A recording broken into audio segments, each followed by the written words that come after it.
Hello guys, সবাই কেমন আছেন? আশা করি সবাই ভালো আছেন। আমি আজকে মেয়োনেজ উঠাবো। তা আগের দিন একটা ভিডিও করতে গিয়েছিলাম, কারেন্ট চলে গেছে আর ভিডিওটা অনেক বড় হয়ে গেছিলো। আজকে আমি শর্টকাটে 1 লিটার তেলের মেয়োনেজ উঠাবো। এই যে আমি 6টা ডিম নিছি, এই যে 6টা ডিম নিছি, এই যে 6টা ডিম দিয়ে দিলাম। আপনার মেয়োনেজের সবচেয়ে ইম্পর্টেন্ট জিনিস হলো ডিম। ডিম আপনি যত বেশি দেবেন মেয়োনেজটা গাঢ় শক্ত হবে। আর আপনার স্বাদের জন্য এই যে আমি 6 চামচ পরিমাণ দুধ দেব। 1 2 3 4 5 6। আর 6 চামচ পরিমাণ চিনি দেব। 3 4 5 6। এবার আমি ভিনেগার দিয়ে দেবো। ভিনেগার না দিলেও হবে, ভিনেগার হলো আপনার মেয়োনেজটা কাটার ভয় থাকে না, এই জন্য 2 চামচ পরিমাণ ভিনেগার দেব। এই নাগামরিচ দেব 2 চামচ পরিমাণ। মেয়োনেজে আলাদা একটা টেস্ট আছে। এই 2 চামচ পরিমাণ এই যে নাগামরিচ দেব।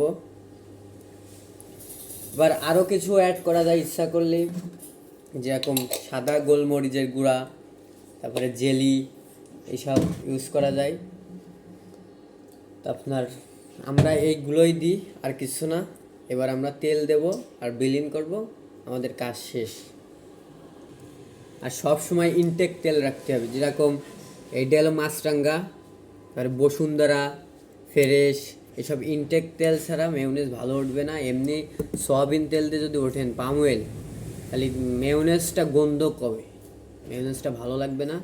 তো এখন আমি এইটা ভালোভাবে ব্লেন্ড করতে হবে।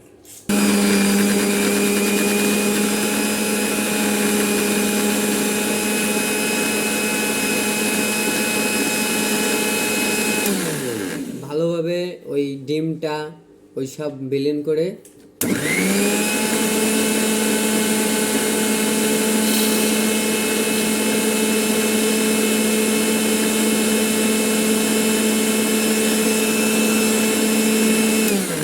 এভাবে ব্লেন্ড করে এবার তেল দিতে হবে।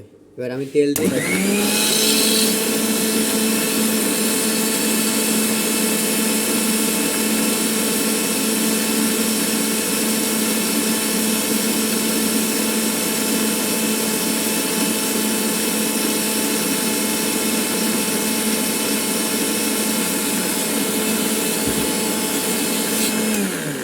প্রথমে তেল আস্তে আস্তে দিতে হবে, নাহলে মেয়োনেজ কেটে যাবে। আপনার আস্তে আস্তে তেল দিতে হবে, যখন গাঢ় গাঢ় ভাব আসবে সেই সময় তেল জোরে দিলে সমস্যা নেই। এইটা হলো বিষয় মেয়োনেজের, আর কোনো বিষয় নাই। আপনার প্রথম তেল আস্তে আস্তে দিতে হবে, যখন গাঢ় হবে সেই সময় জোরে দিলে সমস্যা নেই। হ্যালো বন্ধুরা, আমার এখন মেয়োনেজ উঠে গেছে, দেখেন কত সুন্দর। হাইস্ট গেলে 5 মিনিটের মতন লাগে। এ দেখেন কি গাঢ়টা হয়েছে, দেখেন মেয়োনেজ।